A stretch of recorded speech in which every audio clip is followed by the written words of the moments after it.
So hello everyone. आप सबका welcome है मेरे channel IP edu focus classes में। तो आपको पता है कि हम एक सीरीज कर रहे हैं आरसीसी की आईएस कोड 456 2000 की। तो आज हम इसका पार्ट 7 करेंगे। हमने पार्ट 1 से लेके पार्ट 6 तक कवर कर दिया है और हमने इसमें दो सेक्शंस कवर कर दिए हैं up to page number 32 of IS code. ठीक है। तो आज हम करेंगे सेक्शन 3 ऑफ आईएएस कोड। तो आज हम जो पेज नंबर कवर करेंगे वो है हमारे 33, 34, 35 और 36 इस पार्ट 7 में आज हम। ठीक है। तो आइए देखते हैं आज का जो हमारा पहला टॉपिक है वो क्या है। तो आज का जो हमारा पहला टॉपिक है वो है हमारा ये टेबल। तो ये टेबल काफी इंपॉर्टेंट है एग्जाम पॉइंट ऑफ व्यू से। ठीक है। तो इसमें से आपको क्या क्या याद रखना है मैं आपको वो बता देता हूँ। ये आपको सारा नहीं याद रखना है, इसमें से कुछ कुछ ये जो इंपॉर्टेंट है काफी, तो मैं आपको बताता हूँ। तो सबसे पहले देखिए यहाँ पर आपको दिया हुआ है फायर रेजिस्टेंस। ठीक है। फायर रेजिस्टेंस दिया हुआ है। तो उसका यहाँ पर आपको फायर रेजिस्टेंस और का जो टाइम दिया हुआ है 0.5 और 1 और 1.5 और 2 और 3 और 4 और आप देखना एसएससी जेई 2023 या 2024 में इस जो यहाँ की जो सेक्शन है साइड वाली, यहाँ से क्वेश्चन आया था एग्जाम में। ठीक है। तो अब जो फायर रेजिस्टेंस दिया हुआ है, अब आ गया है मिनिमम बीम विड्थ। ठीक है। 200 mm, 200 mm, 200 mm, 200 mm, 240 mm, 280 mm। मैं अभी आपको वो भी बताता हूँ कि क्वेश्चन कैसे कैसे आया हुआ था एग्जाम में। ठीक है। उसके बाद ये रिब विड्थ ऑफ स्लैब्स, जिसको हम BW से डिनोट करते हैं। ये है 125 mm, 125 mm, 125 mm, 125 mm, 150 mm, 175 mm। फिर minimum thickness of floor floor दिया हुआ है, जिसको कैपिटल डी से डिनोट किया हुआ है। ठीक है। हालांकि जो जो PYQ है जो डिफरेंट डिफरेंट एग्जाम में, उनमें से इसमें से कोई क्वेश्चन नहीं पूछा गया है आज तक। तो जो क्वेश्चन पूछा गया है, जो PYQ का जो ट्रेंड है, जो PYQ मैंने देखे हैं अभी तक डिफरेंट डिफरेंट एग्जाम के, जो ये वाली सेक्शन है, यहाँ से काफी क्वेश्चन पूछे जा चुके हैं। ठीक है। तो आपको ये तो एक तो ये रिमेम्बर रखना ही रखना है। ठीक है।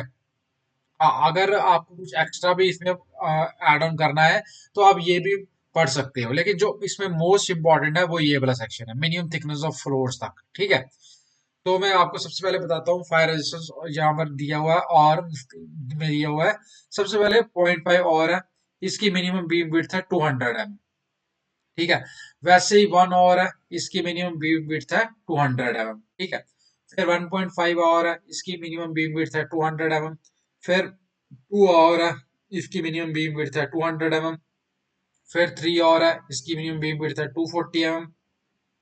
फिर 4 और है, इसकी मिनिमम बीम विड्थ है 280 mm। अब एसएससी में कैसे क्वेश्चन आया था मैं आपको बताता हूँ। एसएससी में क्वेश्चन आया था इसमें से मिनिमम बीम विड्थ बताइए। क्वेश्चन क्या था कि आपको फायर रेजिस्टेंस दिया हुआ था, सपोज कीजिए आपको 2 और दिया था, तो उसकी पूछा गया था कि मिनिमम बीम विड्थ कितनी होती है। तो आपको फिर उसमें आपको ये इसका आंसर था 200 mm। ठीक है। ऐसे ही पूछा गया था कि 3 और फायर रेजिस्टेंस है, तो इसकी मिनिमम बीम विड्थ बताइए कितनी होती है। वो होती है हमारी 240 mm। ठीक है। तो ये आपको ऐसे याद रखना है। तो ऐसे सपोज कीजिए आपसे पूछ लें कि 4 और फायर रेजिस्टेंस है, तो बताइए इसकी मिनिमम थिकनेस ऑफ फ्लोर्स कितनी होती है। वो है हमारी 170 mm। ठीक है।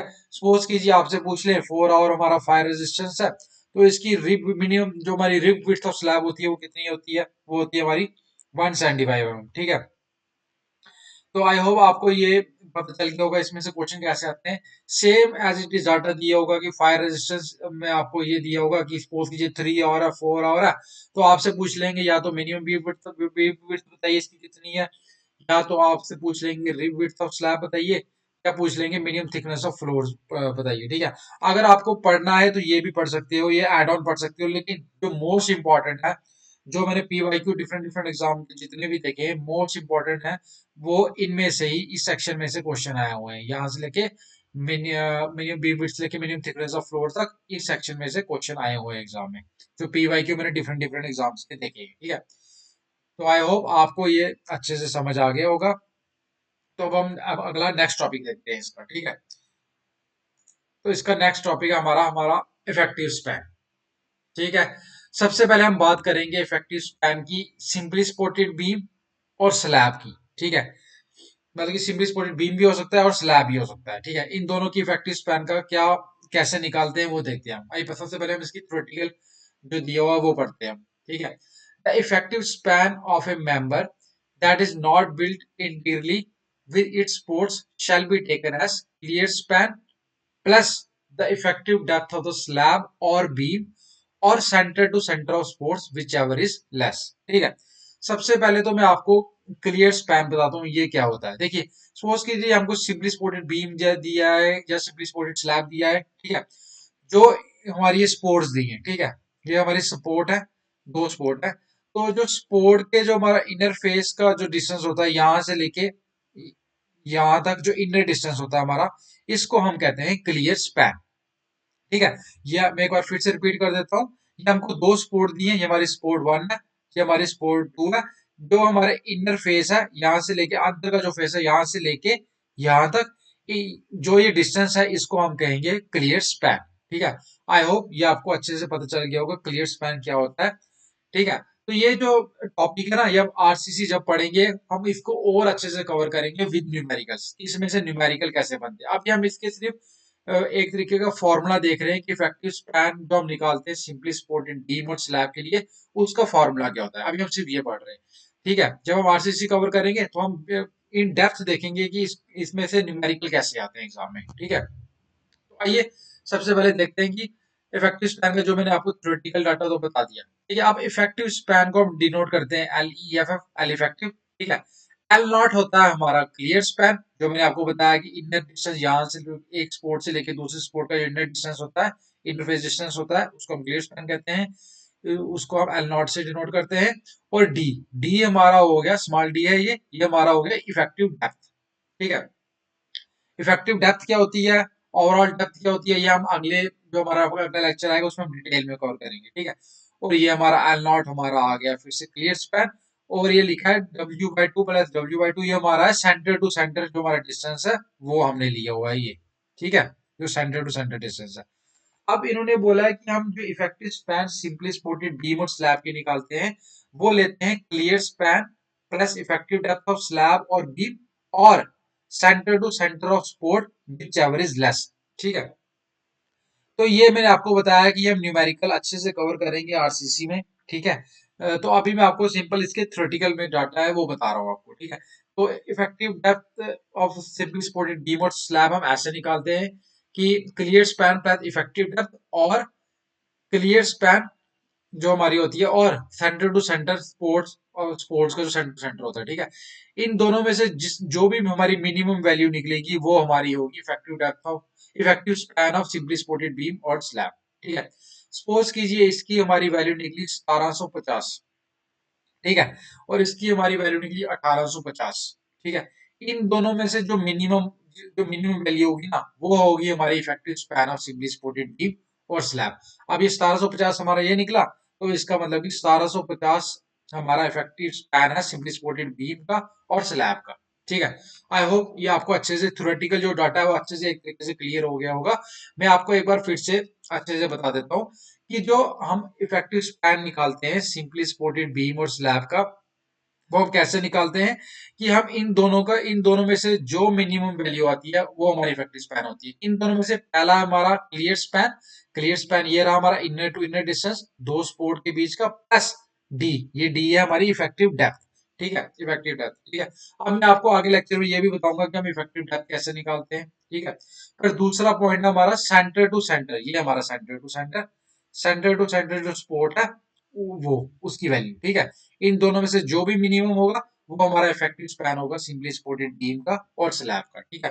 अब ये आपको और अच्छे से क्लियर होगा जब हम इसका न्यूमेरिकल देखेंगे, ठीक है।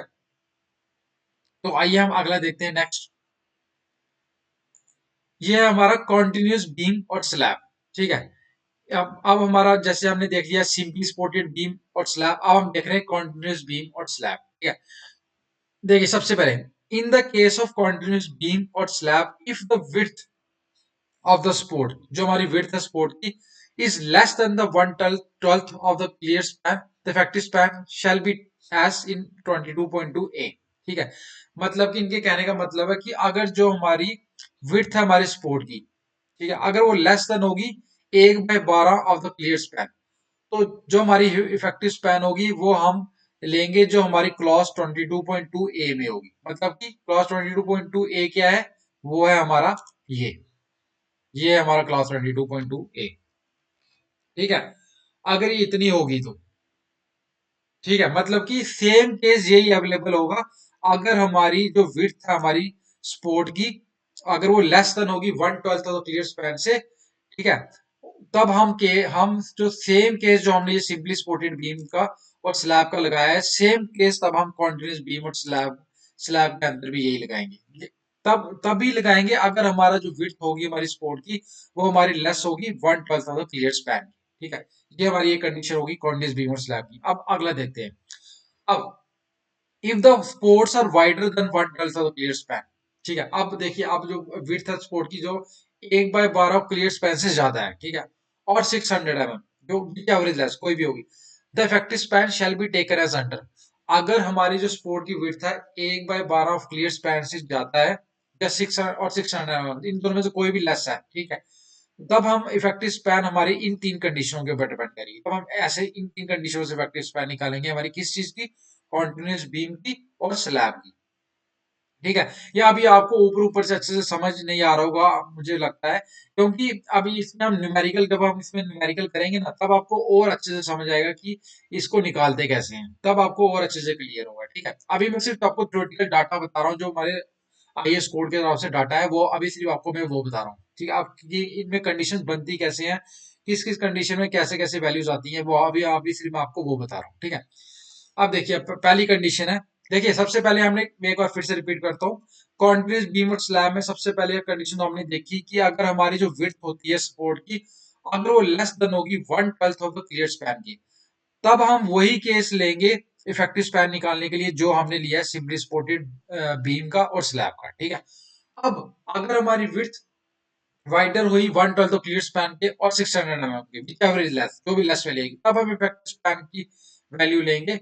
वो इन तीन कंडीशंस पे डिपेंड करेगी। अब पहली तीन कंडीशंस क्या है वो देखते हैं। पहली condition, for end span with one end fixed and other end continuous, और for intermediate spans effective span shall be the clear span between the supports. मतलब कि एंड स्पैन है विद वन एंड फिक्स्ड है और other continuous है, और for intermediate span है, तब हम इफेक्टिव स्पैन क्या लेंगे, क्लियर स्पैन इक्वल लेंगे।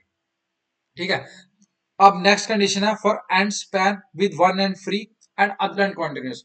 मैं आपको एक चीज बता दूं कि जो स्टेटमेंट लिखी है ना, एज इट इज एग्जाम में आई हुई है, तो ये स्टेटमेंट आपको याद रखनी है। न्यूमेरिकल तो हमने करने ही करने हैं, लेकिन जो ये स्टेटमेंट है ना, ये तीन कंडीशन एग्जाम में आई हुई है। ठीक है, इनको हल्के में मत लेना, ये इंपॉर्टेंट है काफी।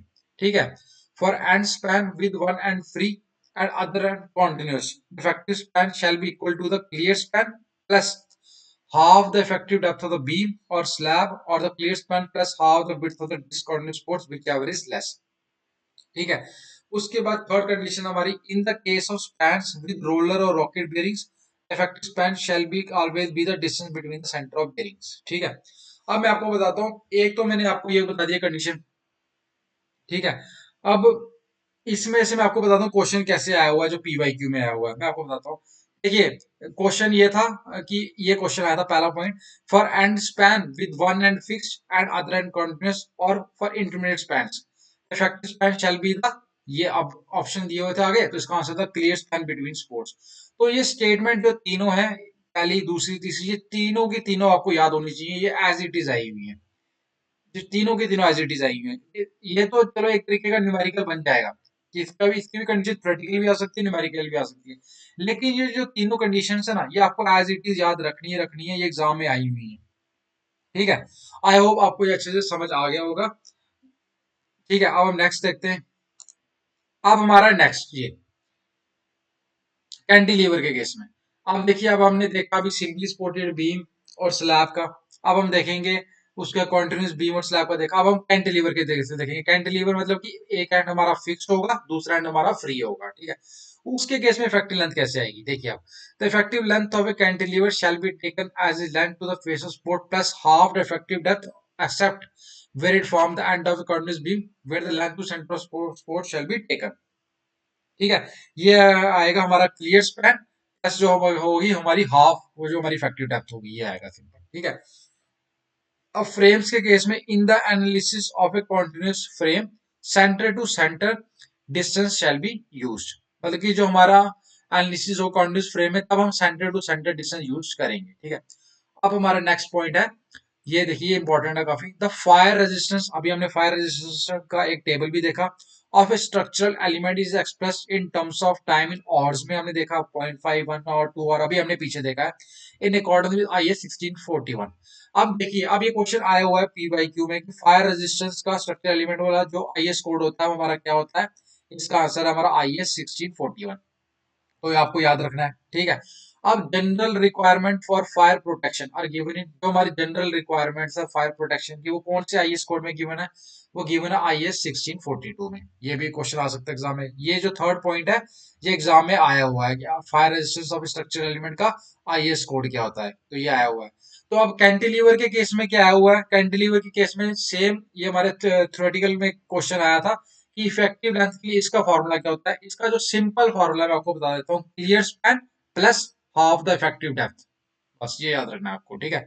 और जब हम इनके न्यूमेरिकल करेंगे ना, कि ये जो सिंपली सपोर्टेड बीम और स्लैब की इफेक्टिव स्पैन निकालिए, कॉन्टिन्यूस बीम और स्लैब की इफेक्टिव स्पैन निकालिए, कैंटिलीवर की इफेक्टिव स्पैन निकालिए, फिर आपको और अच्छे से क्लियर होगा कि जो अभी जो हमने कंडीशंस बताई हैं वो कैसे वहां पर अप्लाई होती हैं न्यूमेरिकल में। वो आप उससे आपको जो स्टेटमेंट जो दी है ना वो और अच्छे से कवर क्लियर हो जाएंगी आपको, ठीक है। तो हम नेक्स्ट देखते हैं अगला टॉपिक, ये हमारा टेबल बेंडिंग मोमेंट कोफिशिएंट्स का। अब इसमें से भी जो अभी जो ट्रेंड चल रहा है ना, अभी हाल ही में आप देखना SSC JEE 2023 और 24 में ये इनमें से क्वेश्चन पूछा हुआ है। तो अभी अब डिफरेंट डिफरेंट एग्जाम के पेपर देखेंगे ना PYQ, उनमें भी इस टेबल में से काफी क्वेश्चन आ रहे हैं, ठीक है। ये टेबल काफी इंपॉर्टेंट है। इसमें जो ये दोनों है ना, स्पैन मूवमेंट्स और सपोर्ट मूवमेंट्स, दोनों ही इंपॉर्टेंट है, ठीक है। आइए देखते हैं। सबसे पहले आपको टाइप ऑफ लोड दिया है, dead load and impose load fixed. फिर इम्पोज लोड है वो फिक्स्ड नहीं है। Near middle of end span, span movement, at middle and interior span, span movements, support movement भी दिए हैं, at support, next to end support, at other interior support. अब इसमें से क्वेश्चन कैसे आया हुआ है मैं आपको वही बताता हूँ। सेम एज इट इज जो स्टेटमेंट है वो एग्जाम में आई हुई है कि देखिए सबसे पहले आपको दिया हुआ है कि बेंडिंग मूवमेंट कोएफिशिएंट बताइए, dead load and impose load given है फिक्स्ड है। अब उसमें वो बोला है कि bending movement coefficient for span movements का बताइए, near middle of end span in case of dead load and impose load fixed. अब हमारा आंसर होता प्लस 1/12, ऐसे आया हुआ है, ठीक है। अब एक क्वेश्चन ऐसे भी आया हुआ है कि बेंडिंग मूवमेंट कोएफिशिएंट बताइए स्पोर्ट मूवमेंट्स के केस में in impose load not fixed. तो अब स्पोर्ट मूवमेंट के केस में impose load not fixed at support next to end support, इसका क्या है -1/9, ठीक है। मतलब कि आपको पूरी की पूरी स्टेटमेंट गिवन होगी। सबसे पहला आपको गिवन होगा कि बेंडिंग मूवमेंट कोएफिशिएंट, फिर आपको कंडीशन बताएंगे कौन से लोड के केस में कि impose load not fixed, suppose कीजिए ये है। फिर आपको तीसरा बताया जाएगा कि स्पैन मूवमेंट बताना है या स्पोर्ट मूवमेंट बताना। अगर स्पोर्ट मूवमेंट पूछा जाएगा फिर आपको इनमें से एक कंडीशन दी जाएगी, या तो at support next to end support या एड अदर इंटीरियर स्पोर्ट्स, ठीक है। अभी आपको ये लग रहा होगा कि ये टेबल ऐसे ही है कि ये छोड़ देते हैं, लेकिन यकीन मानिए ये टेबल मैं आपको पढ़ा ही वही रहा हूँ जो इंपॉर्टेंट है काफी। मैंने PYQ एनालिसिस किया हुआ है, ये इस टेबल में से क्वेश्चन आए हुए हैं। आप पिछले JEE के एग्जाम्स है उनमें ये क्वेश्चन एक बार PYQ चेक करना, इनमें से क्वेश्चन आए हुए हैं। सेम आपको ऊपर ये दिया होता है, आपको टाइप ऑफ लोड मेंशन होता है और ये भी लिखा होता है स्पैन मूवमेंट बताइए, स्पोर्ट मूवमेंट, और आगे कंडीशन दी होती है और उनकी वैल्यूज में ऑप्शन दिए होते हैं। सेम ऐसे आता है क्वेश्चन, ठीक है। आपको ये याद रखना ही रखना है, टेबल काफी इंपॉर्टेंट है ये, ठीक है। उसके बाद आप नेक्स्ट देखते हैं। नेक्स्ट है हमारा शेयर फॉर कोएफिशिएंट। देखिए अभी हमने बेंडिंग मोमेंट कोएफिशिएंट देखे, अब ये हमारा शेयर फॉर कोएफिशिएंट। ये भी सेम ऐसे ही है, टाइप ऑफ लोड मेंशन है, dead load and impose load fixed, impose load not fixed, at end support. इसकी देखिए अब देखिए क्वेश्चन आ जाएगा, शेयर फॉर कोएफिशिएंट बताइए in case of dead load and impose load fixed, at end support. अब इसकी option देंगे 0.4, 0.6, 0.5, 0.7, आंसर होगा 0.4। देखिए ऐसे क्वेश्चन आए हुए एग्जाम में।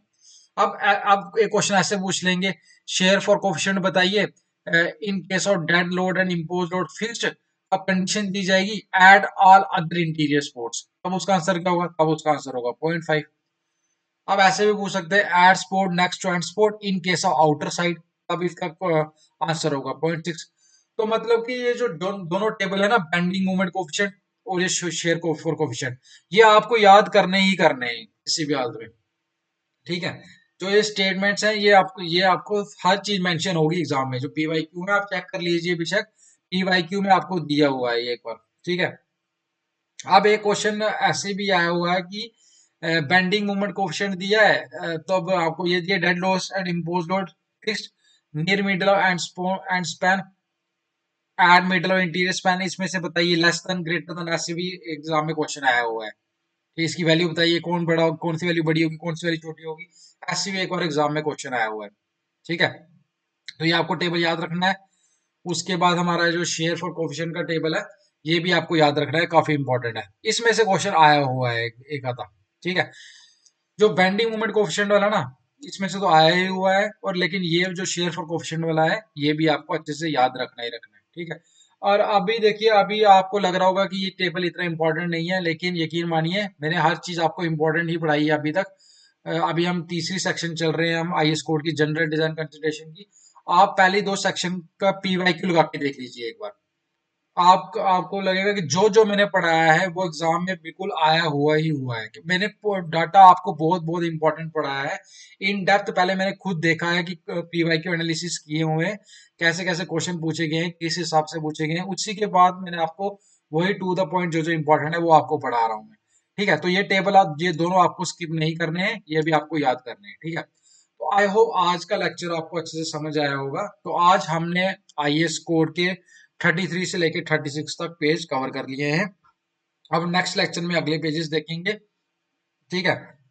तो आई होप आपको अच्छे से आज का लेक्चर समझ आया होगा, जितने भी टेबल हैं वो आपको अच्छे से याद रखने ही रखने हैं। ये भी आपको मैंने बताया कि इसमें से कौन सा इंपॉर्टेंट है, वो भी आप याद रखना है। और जो इफेक्टिव स्पैन वाला है वो आपको और अच्छे से क्लियर होगा जब हम इसके न्यूमेरिकल करेंगे, ठीक है। आई होप आपको अच्छे से समझ आया होगा।